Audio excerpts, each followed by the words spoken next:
Hey metalheads, you like tattoos? Of course you do. If you're in the Louisville, Kentucky area, come on over the bridge to Clarksville, Indiana, and get you some ink done at Ageless Art. If ink isn't your thing, they have a piercing studio as well. Visit agelessartclarksville.com to see some frequently asked questions, meet the staff. The shop is open Monday through Thursday, 12 to 8 p.m., Saturdays, 12 to 10 p.m., and Sundays, 12 to 6 p.m., all appointment-only spots. You can set up your appointments by phone at 812-283-1793 or email agelessarttattooandpiercing@gmail.com and someone will get you set up for your first or your next tattoo or piercing.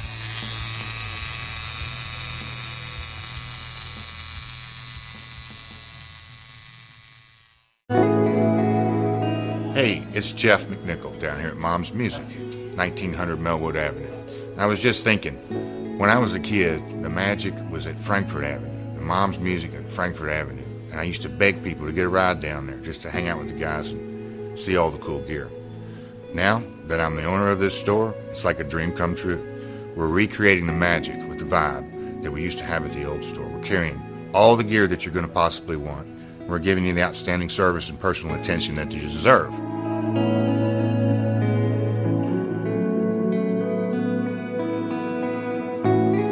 Yeah, so we've got the great guitar shop here. We're carrying USA Fender, USA Gibson, Paul Reed Smith, Gretsch, Jackson, Charvel.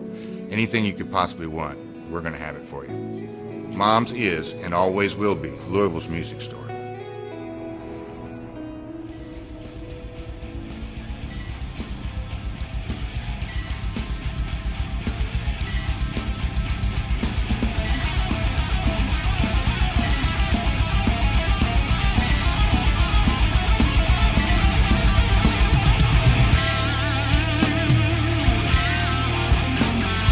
Thank you for tuning into the Metal Forge. I am Mark Jackson and I'm your host. The premise of the show is pretty simple. Awesome interviews and awesome music.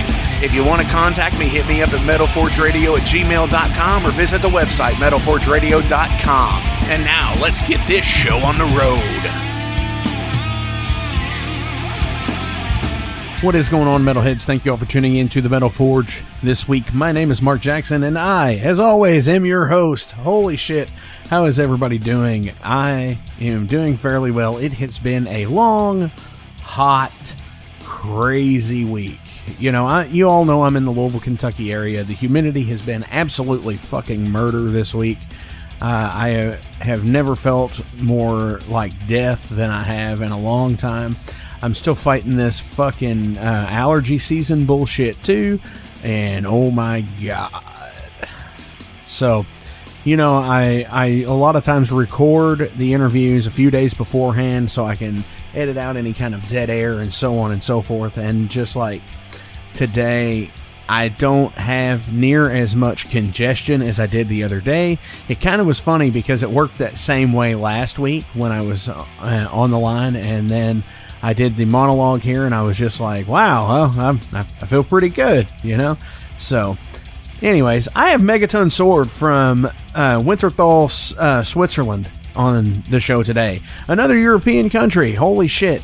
You know, we're taking over the fucking world, and that's what I like. And that's what metal is all about, is taking over the world, right? Because it's fucking awesome. So anyways, yeah, Megaton Sword, you know, from Winterthur, Switzerland. They're on Dying Victims Productions. They started in 2018, and I have Uzzy Unchained and Dan Thundersteel on the line with me today, and we'll be getting with them here shortly. But I just want to go out and sit there and say, you know, I've been shadow banned on Facebook for quite some time. I'm not getting any really a lot of views on the initial posts for the episodes. I'm getting so much more content passed through on Instagram than anything. And if you guys are not seeing my posts, please let me know, shoot me a message, and we got to get this shit fixed because, you know, I'm trying to deliver awesome fucking metal content to you guys, and Facebook's being like, fuck you, stupid cat meme, the stupid meme with the woman and the cat, and like, fuck that shit, you know. I'm tired of being shadow banned on Facebook for that dumb shit, and the only thing that's actually getting any kind of traction and recognition are the stupid fucking wrong answers only posts that I've been making. Like the Pantera one had over 7,500 views and was shared like twice. The Led Zeppelin one, it was like another 1,500 views. The Black Sabbath one that I did earlier this week was another 1,500 or 1,600 views. And it's just like, son of a bitch. It's just like, does it, and I'm even hashtagging shit too. And it's like, does it have to seriously be this way? That just pisses me the fuck off beyond all recognition, because like,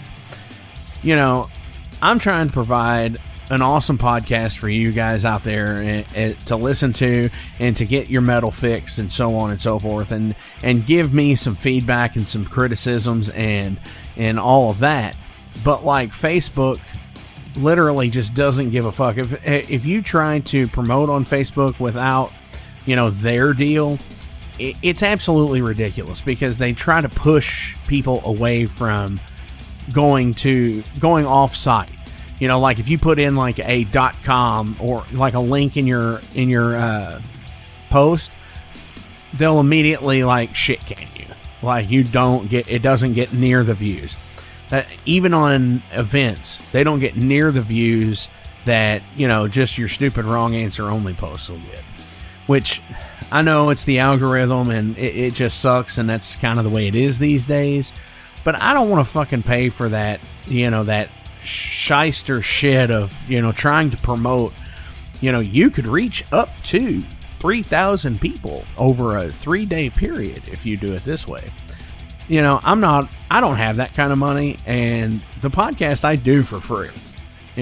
I obviously I always talk about the Patreon page and everything else, and you can PayPal me, whatever. And yeah, a few people have done that, and there are a few Patreon subscribers out there.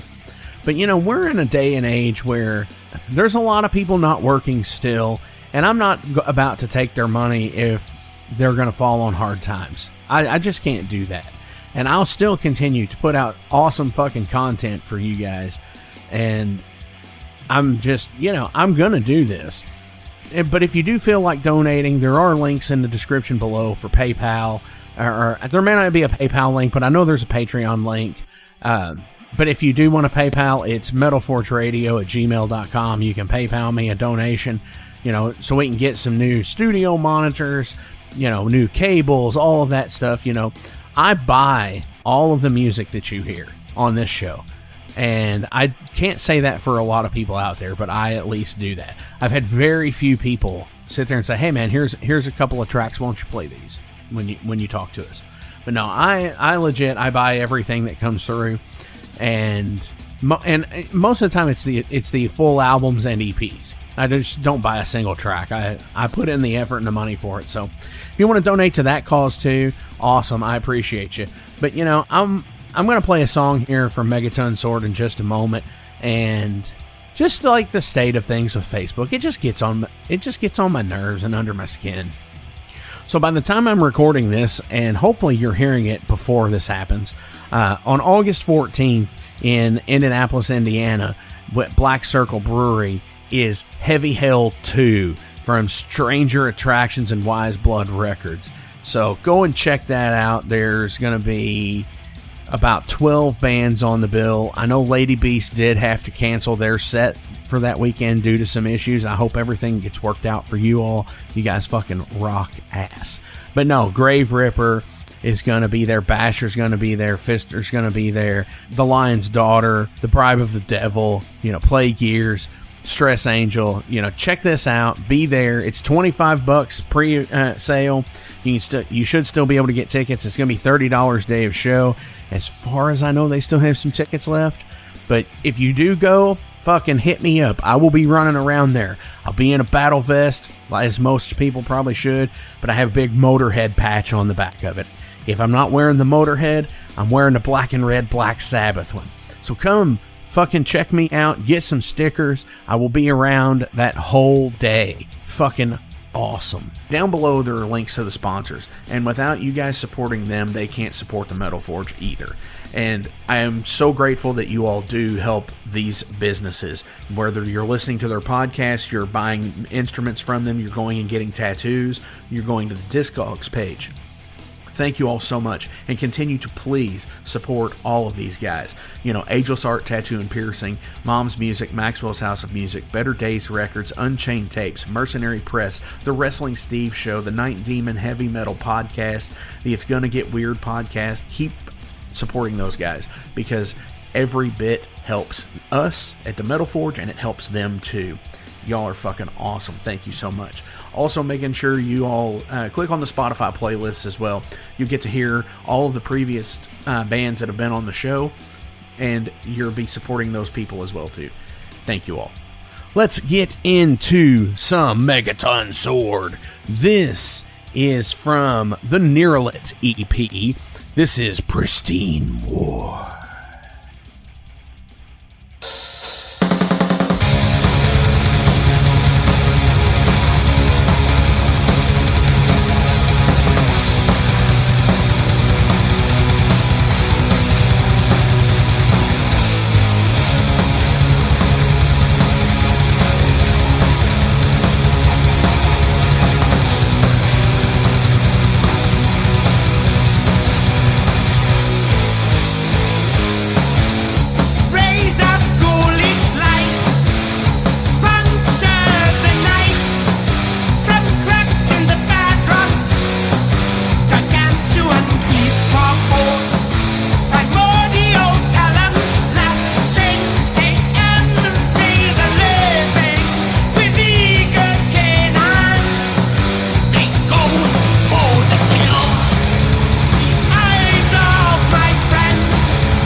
All right, metalheads, I am being joined on the line right now from Zurich, Switzerland, with a couple of guys from Megaton Sword.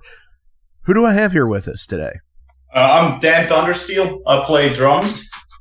I'm Uzzy Unchained. I do the vocals. All right, so the vocalist and drummer combo here.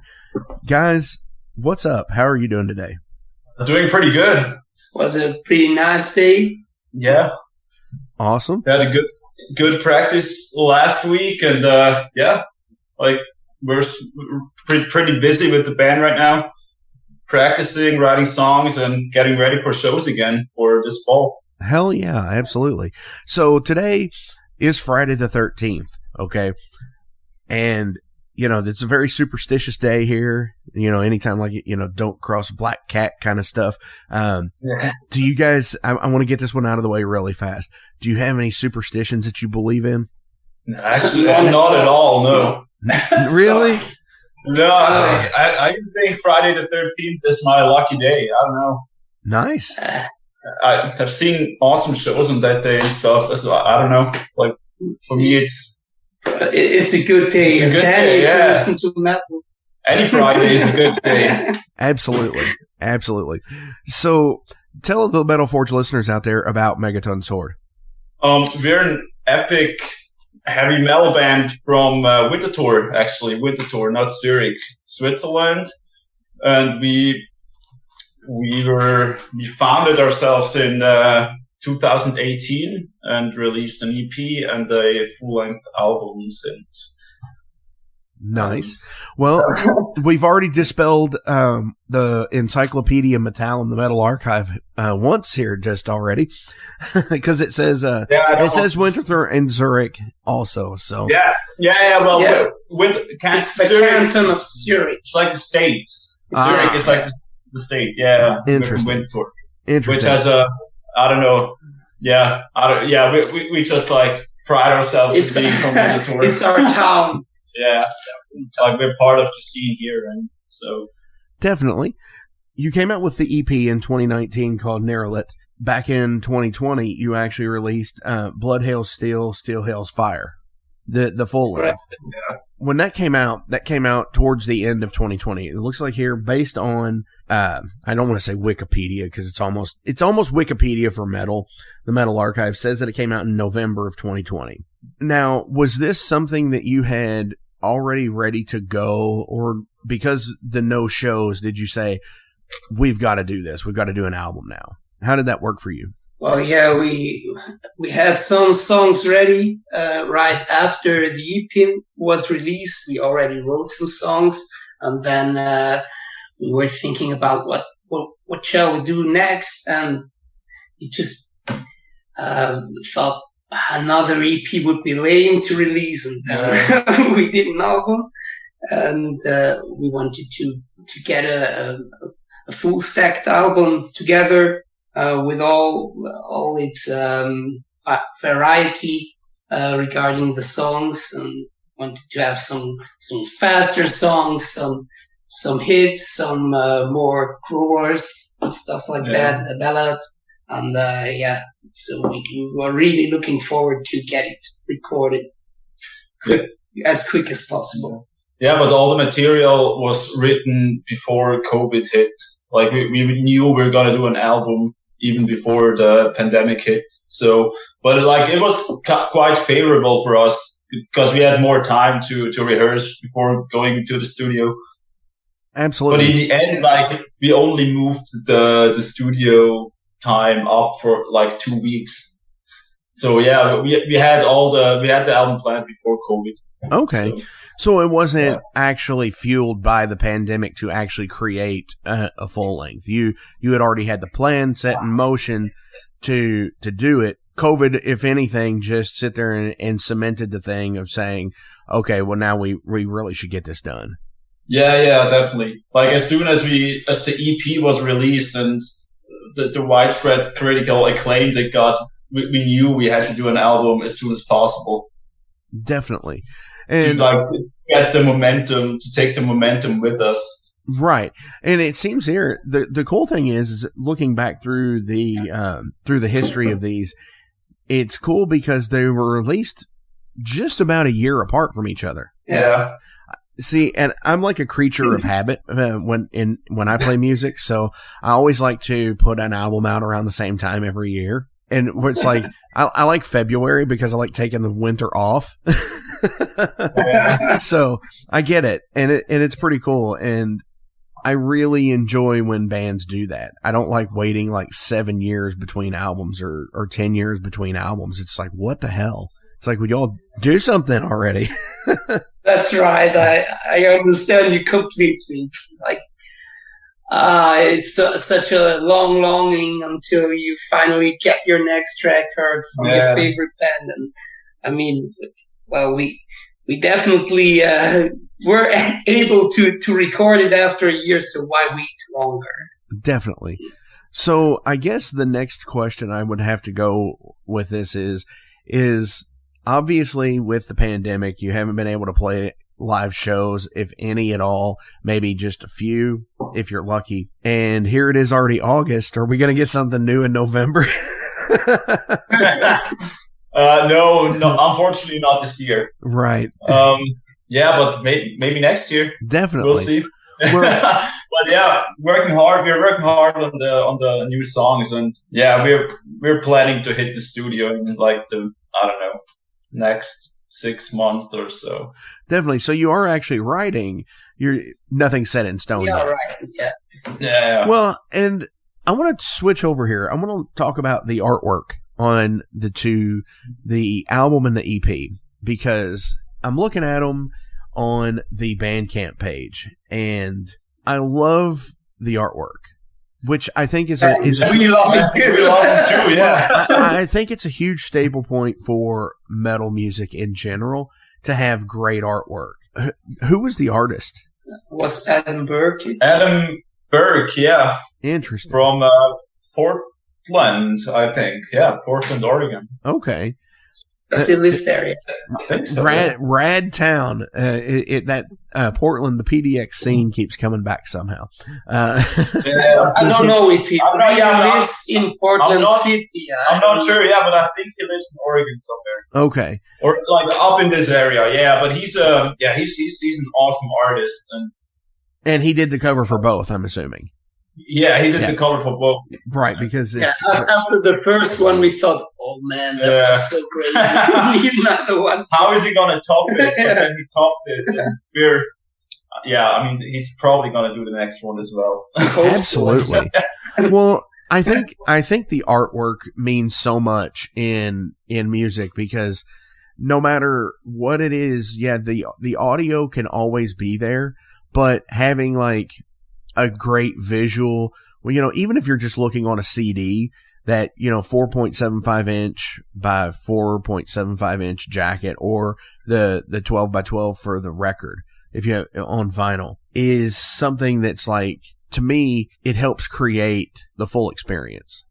I mean, it's like you can get immersed looking at the cover of a good album, and it's usually the first thing you see if you just go through the vinyls in your record store and you see the covers. And I understand it. I mean, it happened a lot of times that I chose to listen to a record just because of the cover. Oh, absolutely.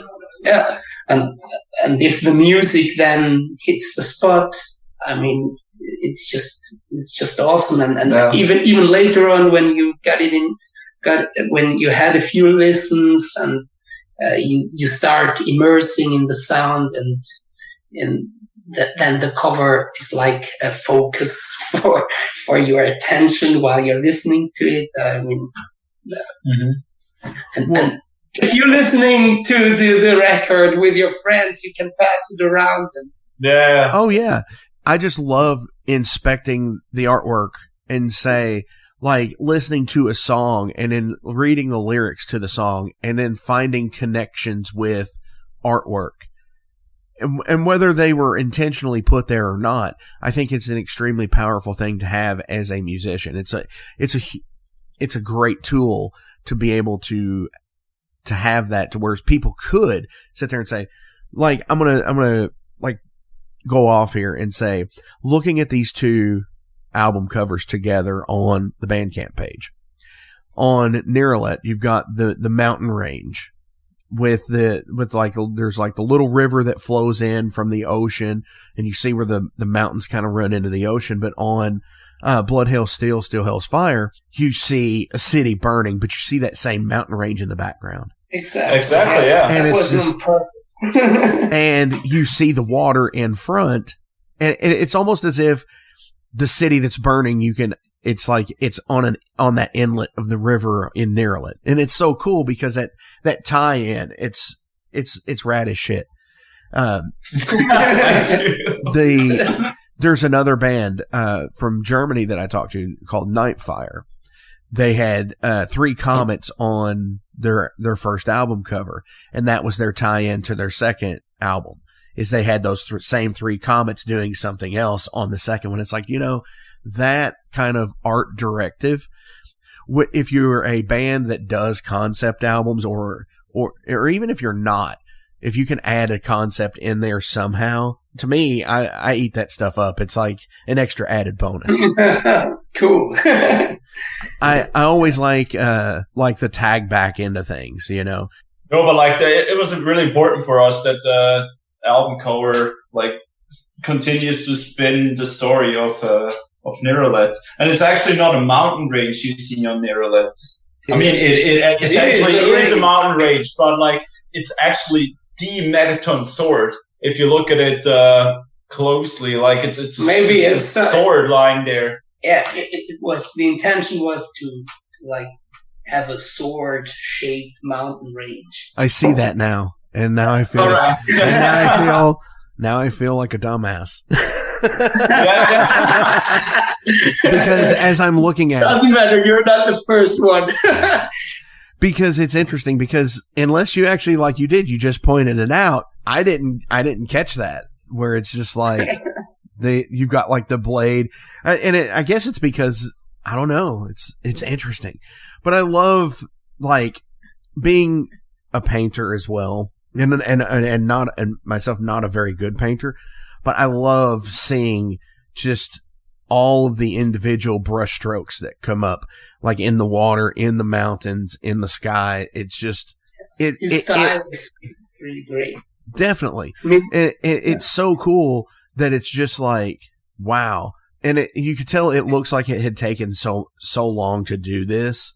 And just as an art piece, I would definitely have that on my wall. Yeah, our bassist actually has it on the wall. Oh wow, that's awesome! And I have Nerelet at home, and he has Blood Hails Steel at home. Wow, so that is so cool. The originals. That is so cool. We had to have them, yeah. We have loved to have them too. Maybe the next one. Well, and I found that to be actually a thing that's happening a lot more often as well, where there for a time, there were so many bands that would just license a piece. And that's cool and all, but then now, today, it seems like there's so many more bands that are not just licensing pieces, they are actually purchasing the originals, which I think is awesome, for the fact of you're not just buying a one-time license, you're actually helping support the visual artist just as much as they support your music as well. Yeah. And I think having that brotherhood in music and visual art is awesome. I agree. If you can afford it, definitely. But right. Sometimes it's a money issue, I guess. I mean, licensing. I guess he did a really good job, and it was worth every every penny. It will. Yeah. Definitely. And that's the other thing too. I think if a visual artist is into your work as a musician, I mean, I've had people who be like, just give me what you can. And it's like, oh, are you sure? Because I'm a musician. I don't have a lot. No, I actually think he actually does dig us, and I'm pretty sure he listened to the EP before he did the album. I hope so, but it really would be great. I guess Yeah. He even got he even wanted a record. So, really? Yeah. Oh, I didn't know that. So, yeah, I guess you like what we do. Definitely.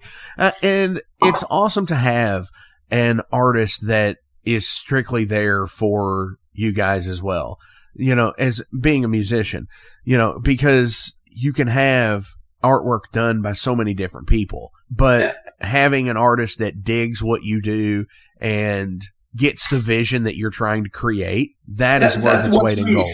That was great with him. He even really considered the inputs we gave him. So, each time we gave him a rough description of what we were imagining as a cover, and he really, we commented, yes, if it's too much for you and if it's too detailed, please just cut the stuff out that you don't like and do just.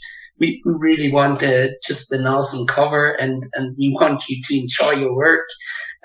But he really considered all these inputs and did such a great job to visualize these things, and that also made it possible to make these connections to the lyrics and to all the story that we try to write or try to tell on these two records we released so far, and he helped us a lot doing this great art. Absolutely. Yeah. Like I said, I'm definitely going to have to look this guy up because his art is definitely amazing.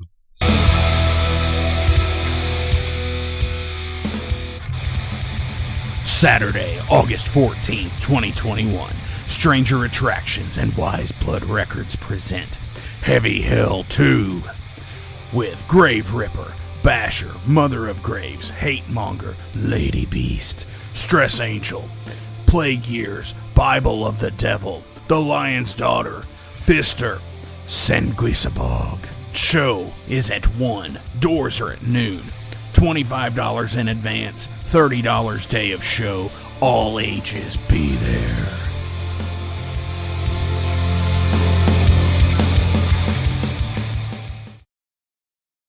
Hey guys, Wrestling Steve of the Wrestling Steve Show here. So if you're currently listening to the Metal Forge with Mark Jackson, then you understand that Mark Jackson has a pretty discerning taste when it comes to music as a whole. You'll also understand that he has a discerning taste for professional wrestling, just like me. My show is called the Wrestling Steve Show. I talk about modern and classic pro wrestling in a completely unbiased, unfiltered way. Be sure to check me out on all available podcasting platforms. That is the Wrestling Steve Show. And I am the host, Wrestling Steve. Just remember, like Confucius said, man who goes through turnstile in Thailand is going to Bangkok. Pro wrestling. Hey, it's Mark Maxwell at Maxwell's House of Music. Listen, all this stuff is now available to purchase on our website. Check it out at maxwellshouseofmusic.com. We carry all the top brands, like Fender. We got Gibson. We also have basses. We've got ukuleles. We got drums. We've got sound gear. We've got keyboards.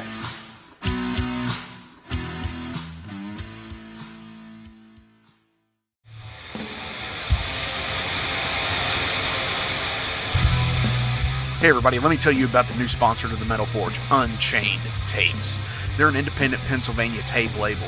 They focus on extreme metal and punk with a killer approach to the tape scene. Visit their web store at unchainedtapes.bigcartel.com now to get your fill of tapes. And for being a Metal Forge listener, enter the code METALFORGE10 at checkout to get a 10% discount on your total purchase. That's unchainedtapes.bigcartel.com.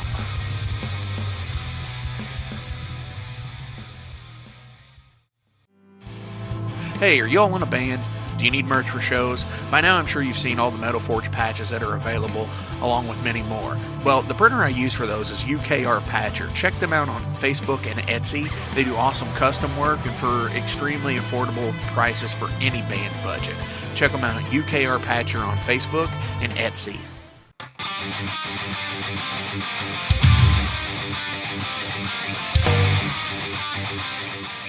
Hey, let me tell you guys about Mercenary Press. They're an independent London label and distributor of all things metal. Mercenary Press delivers the goods from their own independent zine. Trust me, you're going to want to get in on that. To distributing various bands from all over the world, including Cramp from Spain and Sadistic Force from Texas. Visit mercenarypress.bigcartel.com to find out what all they have in stock and what you can order. And for Metal Forge listeners, enter code MetalForge to receive a discount on your total purchase at mercenarypress.bigcartel.com. Check it out now.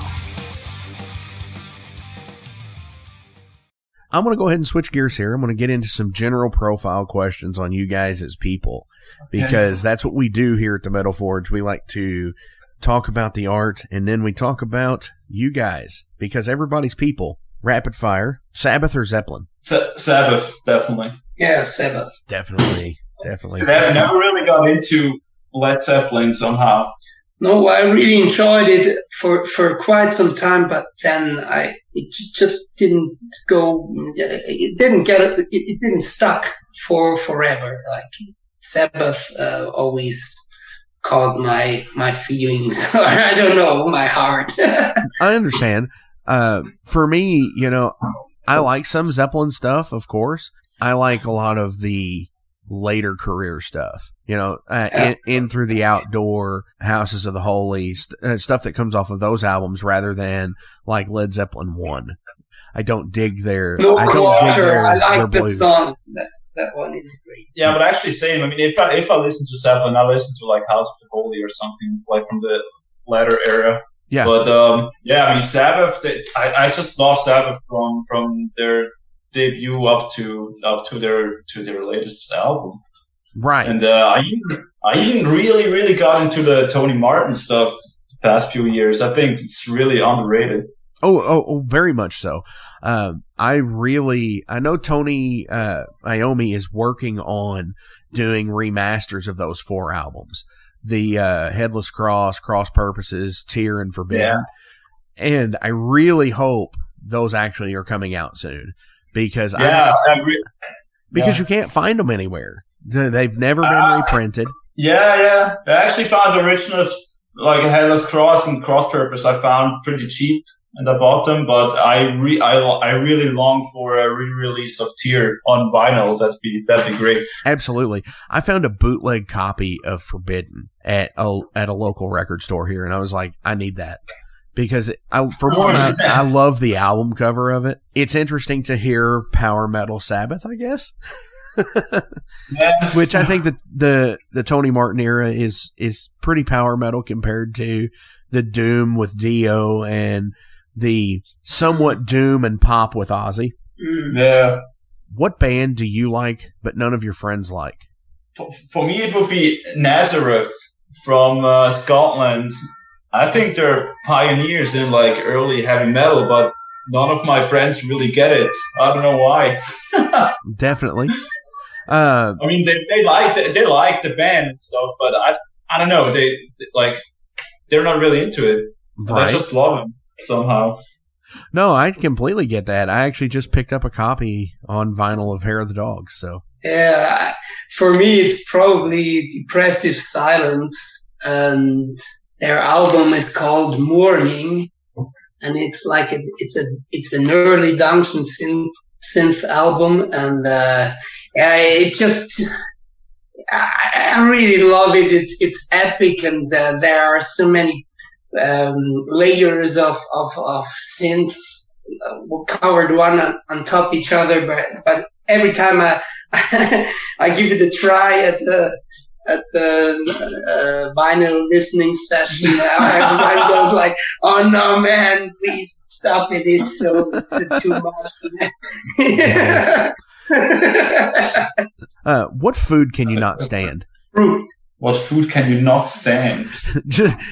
You just said a whole group of things. Fruit. Fruit. Is it the fruit or food? Oh, you're asking. What food can you not stand? Food. All right. You when I said it, you're just like fruit. Pretty much everything.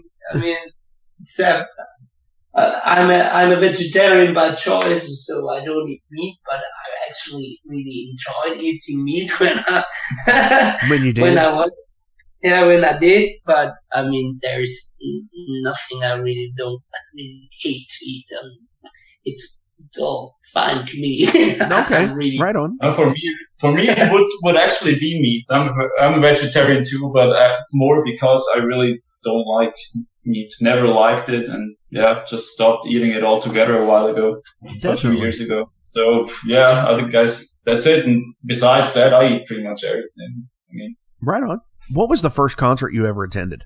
The first proper one was Iron Maiden back in 2006 in Zurich, which was a birthday present for my 12th birthday. Oh my gosh. And that was the day I completely lost my mind and sold my soul to the devil. Yeah. Right? I became a rock and roller for life. Hell yeah. I can't remember it. Probably. No, it must be some ska concert. It was pretty popular when I was a teen, and but I can't remember the band. I just like to skank all the time. They do sound all the same. The stupid pogo dancing, and probably was I already old enough to drink beer? I don't know, but I did it anyway, I guess. Right. Was it funny? I mean, it was definitely. A funny night. When you perform, do you have a song you listen to before every show you are going to perform at? It's our technician's song. Yeah, our sound guy usually plays a song to tune the system, and it's actually it's an Metallica, The Unforgiven reggae cover, which he plays really, really loud to. And it's to tune the PA. I actually like it. And it's actually pretty cool, yeah. Nice. But that's been a constant for the past few shows, so yeah. That's see, that's awesome. Because I've went to a lot of big shows. Maiden, Metallica, Sabbath, Megadeth. I've seen a lot of big bands, and it always seems like every time I see them, the last 2 or 3 songs on the playlist before the band starts, always the same last few songs. They're listening to stuff like that too. For example, Metallica before the Ecstasy of Gold will be It's a Long Way to the Top If You Want to Rock and Roll. Yeah. And with Iron Maiden is always going to be Doctor Doctor by UFO. And I think that's really cool to see other bands that have either stuff like that, or I have to listen to something of Motorhead before every show. Actually, we don't choose to do it, but we're forced to do it, and it's the repetition that makes that gives us appetite for more repetition. But when you hear that song, it's okay, it's show day and everything's going to be good, and and it's time to go. It's time to go to work. Yeah. That's saying that. It'll be 2 minutes before going on stage, and I'll be like, it's time to go to work. For sure. Metalheads usually are eclectic people. As we grow as people and mature, we tend to go on these individual life journeys, whether it be on tour. We tend to collect a lot of things. What do you collect? Well, the obvious records. But that's pretty much it. That's the only habit I have, to collect records and spend way too much money on it. Right. Because they're back to that point where they're all $20 again. What, the records, or? Yeah. You spend a lot of money on it. It's easy to spend a lot of money on records now. Yeah, definitely. Yeah, I don't really collect things. I mean,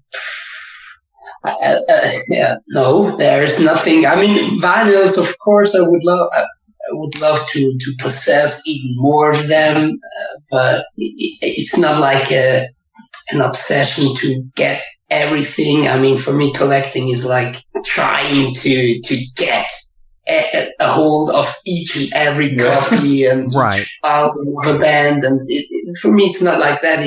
It's more I buy vinyls at shows, and for me, it's the kind of a memory definitely for this evening, and that's what I really like to have a record, which I have listened to live, and I have this kind of connection to the music.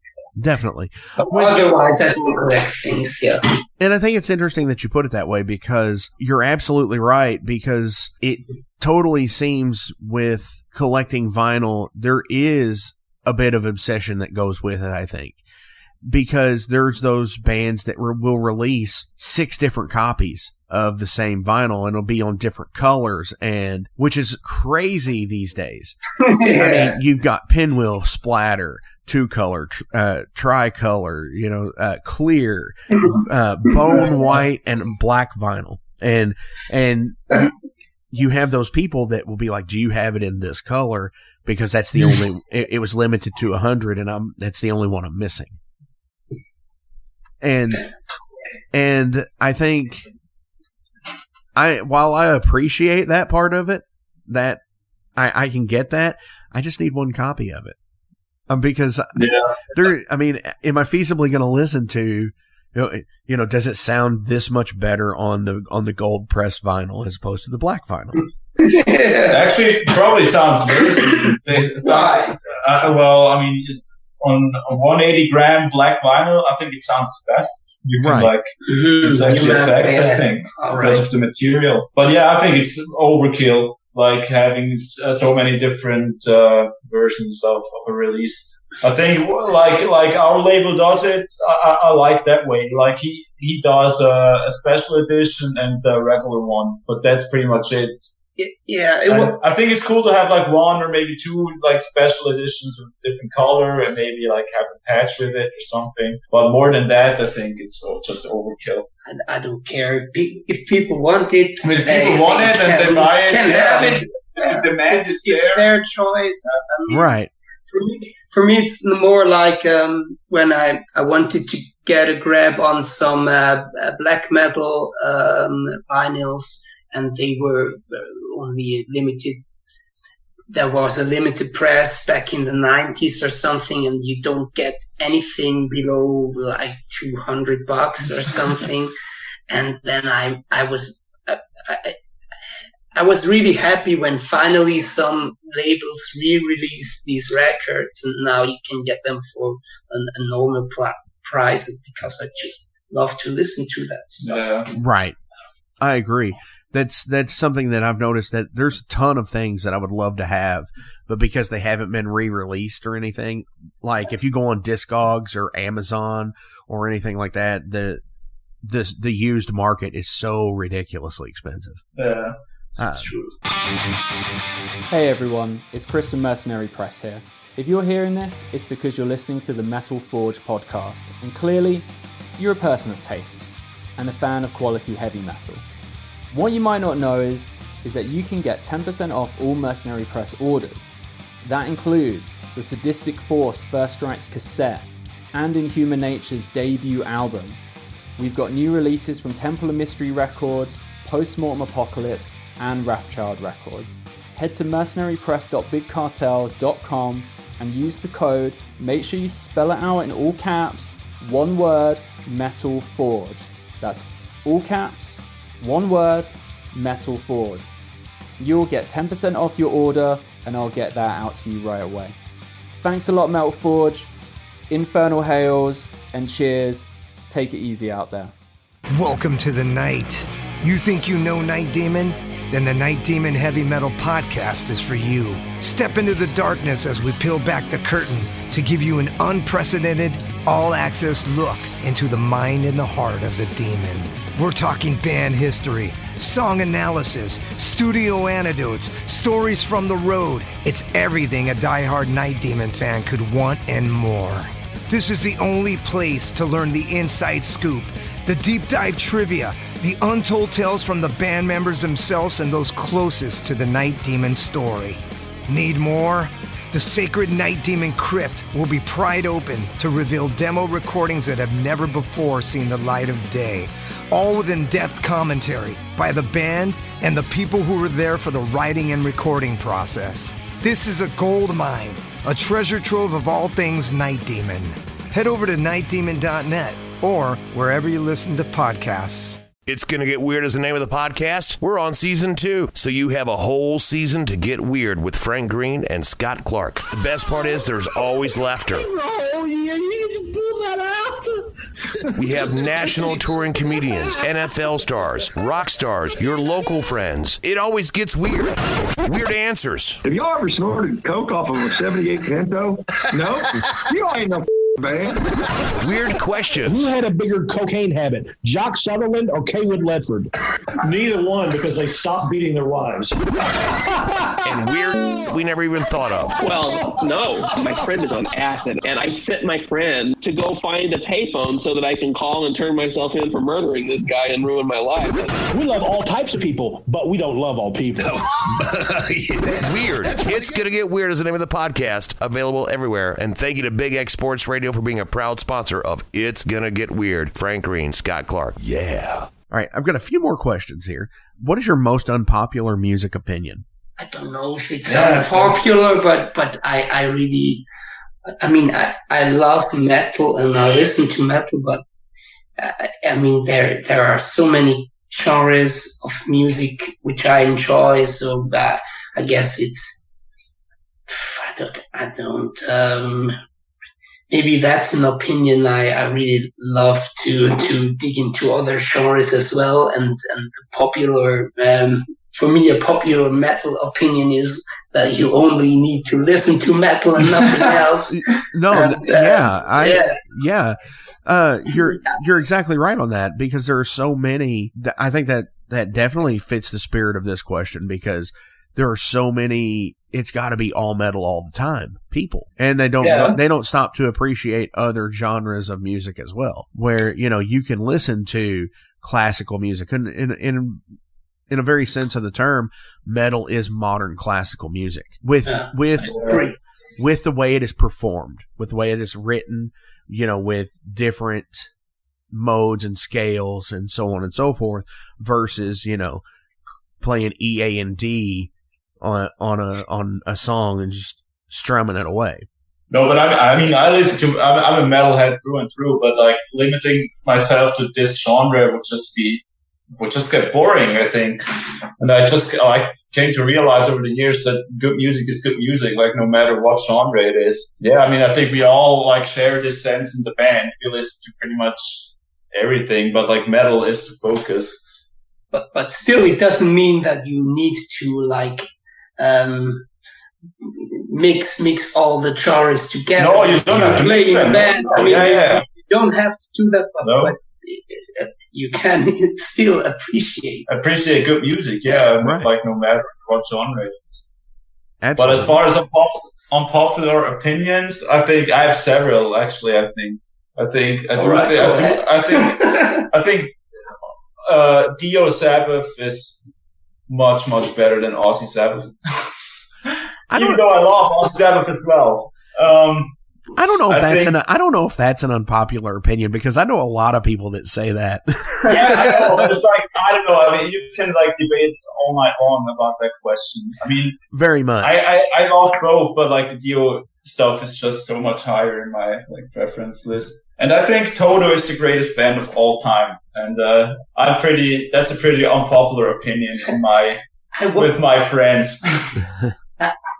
Got a couple more. What album is an absolute playthrough? Ashbury. Ashbury and Endless Skies. Endless Skies. I would say the same. Hell yeah. But every song is 10 out of 10. Yeah. Definitely. And it's having albums that I love not skipping tracks. Because if it's something it creates interest, and it's like when I hear an album like that, I got to look at, if I haven't heard everything from a band, it's like, holy shit, is everything like this with these guys? And sometimes, it really is. And that's pretty cool. Like Maiden, for example, is that way for me. I can listen to pretty much every album in its entirety. And yeah, there's tracks that I might not like, but it's not like I'm saying like they're bad tracks, you know? It's like, but I still don't skip them. Yeah. No, I know what you mean. Seventh Son would definitely be such an album by Maiden, which I have to listen to in its entirety usually. Without a doubt. You know, I mean, even if you just have a short distance to, like, if you're listening to it in the car, and even if you only get to like the first like 3 or 4 songs in, they flow so well into each other. I mean, with the, you know, Moonchild is the opener, and Can I Play with Madness? It's like, oh my gosh, you know, it's just it's ridiculous. All right, one more question, but before we get into that, as always, links will be listed below in the description. So please, as I say every week, support these guys. Give them a like, a share, a follow. Go to the Bandcamp page, buy some merch. They have awesome stuff still on there. They have vinyl copies. They have CD copies of both the EP and the album, as well as cool-ass merch like patches, shirts. Get some stuff on there. It's fucking awesome shit, dude. Seriously. I'm a patch hound. So like I love patches of all types of bands, so I'm gonna be getting one of those. Cool.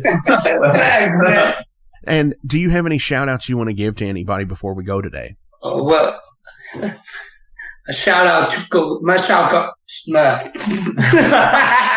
No, start. No, I mean, shout out to all guys who support us, metal brothers and sisters that support us and have supported us and will support us, and who enjoy our music and listen to this podcast and support Metal Forge Radio.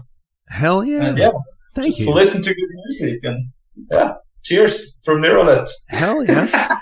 Thank you. So, last question is: what album changed your life? That's a tough one. I need to think a few seconds. Yeah, here. That's absolutely fine. Now you understand why I say I cut out some of the dead air. All right. I don't know if the changes in life come from the album or if the changes come and the album is like the soundtrack to the change. I don't know. It didn't really change my life, but it was.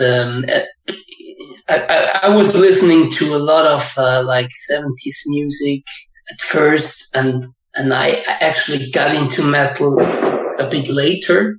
And an album that definitely helped me doing this was like Tool Lateralis, I guess.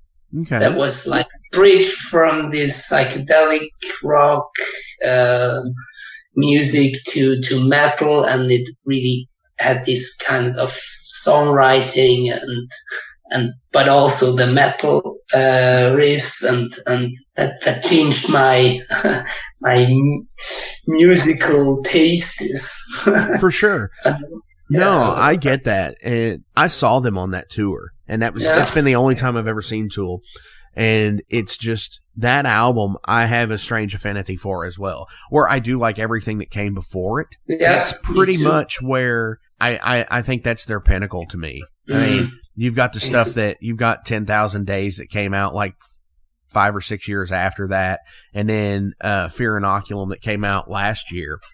But just like, I think that one is a measuring stick, I think, for me with Tool, because they, like I said, seeing them on that tour for me was a holy shit, and just being like the visual with it. Yeah, absolutely. I could get with that one. Yeah, for me, I don't know. I've been listening to like hard rock music pretty much all my life, like ever since I can remember. But when I was 12, I picked up Celtic Frost Monotheist because the cover looked so evil, and that just blew me away. That was the heaviest shit I've ever heard, and like it completely, it really did change my life, and like opened up a complete new dimension for me. And that was the point when I really got into black metal, and Yeah, now I got another one. Yeah, that was pretty much more, even more an epiphany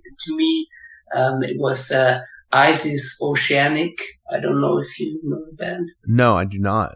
It's like, I mean, nowadays you cannot see Isis of anything other than the terrorist stuff. I mean, back then it was a post-hardcore band. I don't know. They were pretty popular. And they made this kind of very heavy, slow, doomish hardcore, and it was some up to a point polyrhythmic, but it was still very heavy and the riffs were just catchy and the vocals, I really loved the vocals. That's what got me into listening to more growling and more melodic vocals. Yeah. Hell yeah. I'm definitely going to have to check that out for sure. And that's one of the cool things about asking this, because there's so many bands and albums that, yeah, you do get a lot of repeats, like Ride the Lightning or Master of Puppets, or, just something like To Megatheron. You get these repeats that people give, but then you get stuff like that I'm not familiar with, but now I can go check it out and say, I don't know this if is you awesome. like it. Yeah, I mean,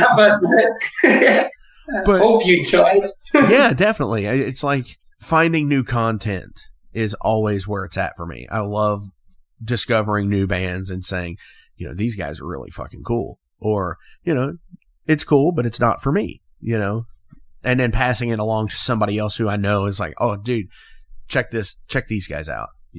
They would be right up your alley. That's cool stuff. But seriously, thank you guys for coming on the show today. Dan, Uzzy, thank you so much. You guys are so awesome.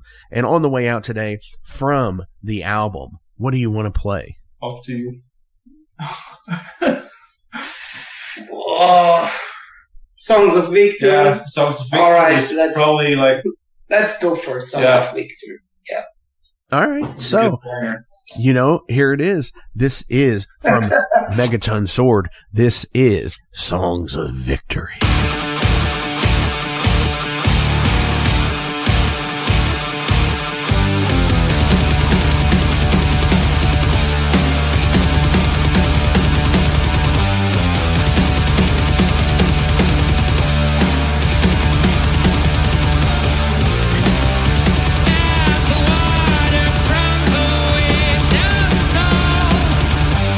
Walls are broken, suicidal.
Hey, thank you all for tuning into this week's episode of the Metal Forge. I want to take a minute to remind you guys about the Patreon page. Over on the Patreon page, we have the tiers set up to support the production of the show. We feature the Down and Dirty, which is just $1. There's nothing special for that one, it just sends me a thank you because every dollar helps. Then there's the Double Down and Dirty. Much akin to the Down and Dirty tier, everything helps produce the show in the end. You make your presence known, and I appreciate that more than you realize. Thank you for being a dedicated friend and supporter to the Metal Forge. By selecting that tier, you will receive some cool Metal Forge stickers in your mailbox. Now, we're really going to start pounding the metal madness with the Apprentice Metalhead for just $5 a month. By becoming an Apprentice Metalhead, you'll be given early access to the shows, published 24 hours before everyone else gets it. You're also going to receive 3 entries in any contest that we do here at the Metal Forge. You're also going to receive a 10% discount on all Metal Forge merch, and you're going to receive a sweet Metal Forge patch for your battle jacket or backpack. And now, here is the big one. This is the Master Metalhead for just $10 a month. By becoming a Master Metalhead, you will receive a hand-numbered Metal Forge Master Metalhead membership card. You're going to be given early access to the shows as well, with 36 hours before everyone else. You're going to receive 5 entries in any contest that we do here at the Metal Forge.